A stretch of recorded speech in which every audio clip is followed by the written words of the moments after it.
서울 아산병원 이비인후과 교수 안중호입니다.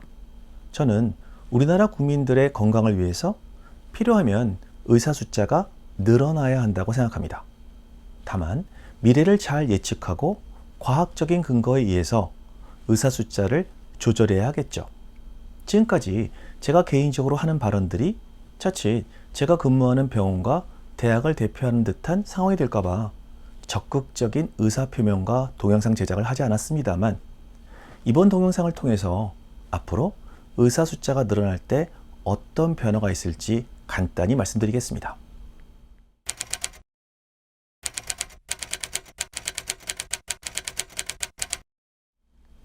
많은 분들이 의사 숫자가 늘어나면 낙수 효과로 도시가 아닌 시골에서 개업하는 의사 역시 많아질 것으로 예상하십니다.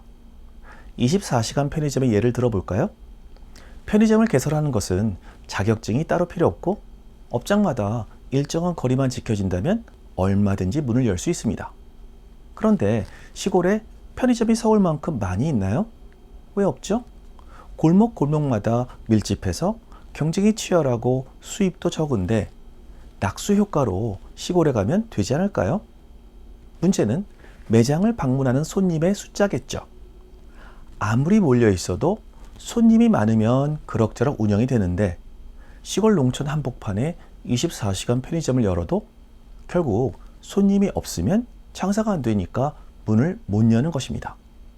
병원도 마찬가지죠. 병원 시설을 만들고 인력을 고용하고 운영하기 위해서는 오로지 개인이 비용을 부담해야 합니다. 그런데 환자 숫자가 적어서 수입 역시 적을 것이 뻔한 지역에 아무리 낙수 의사라서 갈 곳이 없다고 병원 문을 열까요? 결국 서울 등 대도시에서만 치열하게 경쟁하는 것이 낫다고 판단할 수밖에 없을 것 같습니다.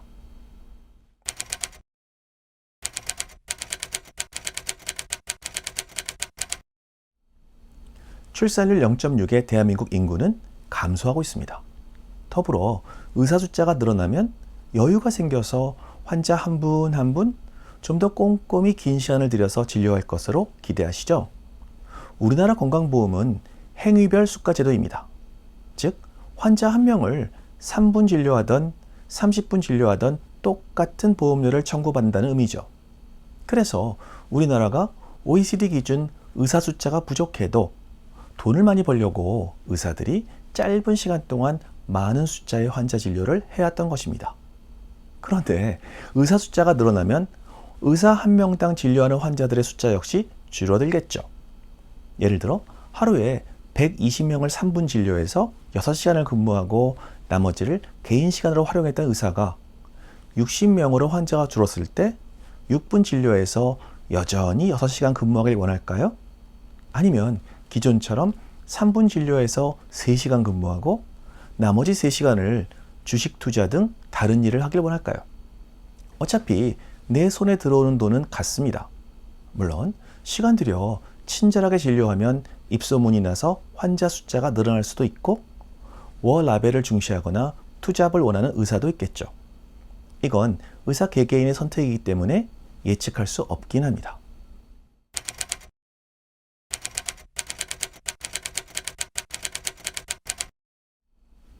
단언컨대 흉부외과, 응급의학과, 산부인과, 신경외과 등 소위 바이탈과 의사는 더 줄어들 수도 있습니다. 힘든 업무, 잦은 당직, 늘어나는 의료 관련 소송 등으로 지금도 인기 없어서 안 가는 바이탈과에 앞으로 의사가 늘어나니까 낙수 효과로 지원자가 생기지 않을까 기대하시죠? 물론 현재처럼 사명감으로 가는 의사도 여전히 있을 것이고 진짜 낙수 효과로 바이탈과 선택할 의사도 있겠죠. 여러분은 성형외과, 피부과, 정형외과 등 인기과에 가고는 싶은데 낮은 성적과 실력 때문에 낙수 효과로 어쩔 수 없이 바이탈과를 선택한 의사에게 여러분의 몸을 맡기고 싶으신가요? 저는 싫습니다.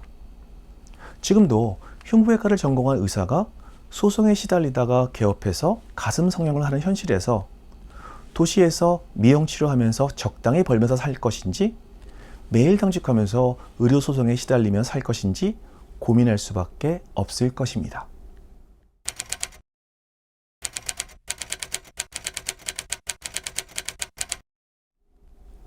의사 숫자가 늘어나면 어느 정도 의사들의 수입은 줄어들 것입니다.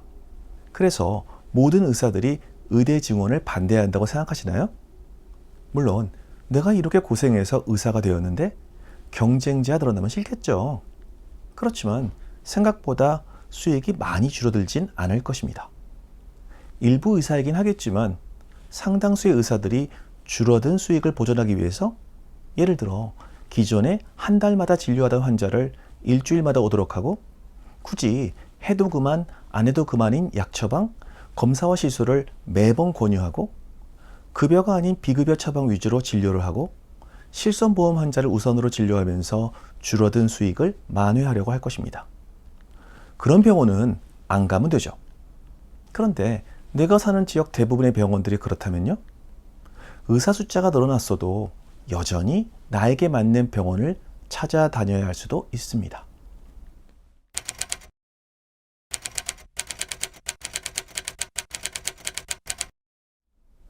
앞서 말씀드렸듯이 우리나라 의료보험 제도는 행위별 수가 제도입니다.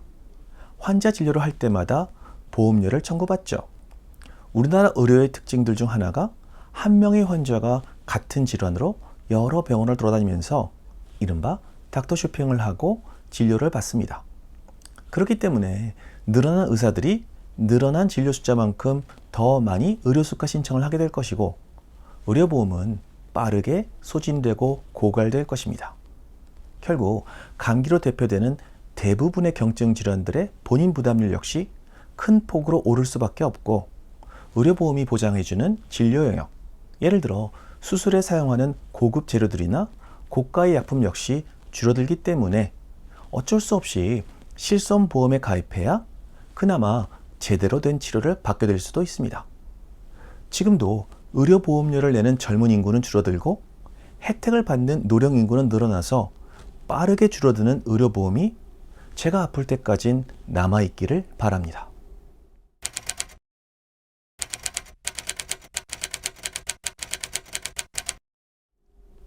이른바 빅5로 대표되는 우리나라 중증질환 치료를 담당하는 대형 병원들은 지금보다 규모를 줄이거나 예전만큼의 중증 수술을 하지 못하게 될 수도 있습니다. 그동안 싼 인건비에도 불구하고 온몸을 던져서 사명감으로 근무했던 바이탈과 전공의들은 의사 숫자가 늘어나도 오히려 줄어들 가능성이 높습니다. 전공의 근무할 때 힘들게 고생하고 나와도 기대한 만큼의 수익도 존경도 미래도 없는 상황에서 굳이 바이탈과를 전공할 동기나 이유가 없어져서지요. 빅5 병원들도 수익과 병원 유지를 위해서 현재의 의료수가 제도가 획기적으로 변하지 않는 한 돈 되는 진료에 더 관심을 가지게 될 수밖에 없습니다. 그런 반면 오히려 준중형 병원들은 수익이 증가합니다. 의사 숫자가 늘어나니까 예전에 비해 저렴한 월급으로 더 많은 전문의를 고용할 수 있겠죠.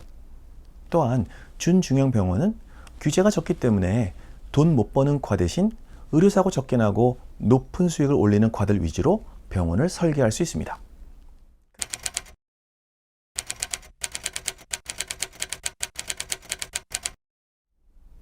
지금과 큰 차이가 없을 것으로 생각하고 희망합니다. 의사 숫자가 늘어난다고 우리나라의 의료 수준이 우려할 만큼 떨어지지 않습니다. 언제나 그래왔듯이 우리는 해결 방법을 찾아내고 발전할 것이니까요. 늘어나는 의사 숫자만큼 수준 미달의 의사 숫자 역시 늘어나는 것이 다소 염려스럽습니다만 자정작용으로 인해 잘 해결될 것으로 믿습니다. 오히려 부모와 주변의 기대로 또는 본인의 미래 설계에 따라 의대를 졸업한 의사들이 본인의 적성을 살려서 의과학자로서 의료법률가로서 그 밖에 다양한 분야에서 새로운 비즈니스를 창출할 수 있기를 기대합니다. 이상으로 의사 숫자가 증가한 대한민국의 의료 미래에 대한 제 개인적인 예측을 해보았습니다. 다시 한번 말씀드리지만 저는 과학적 근거와 미래 예측에 의한 의사 증원에 찬성합니다. 끝까지 시청해 주셔서 감사합니다.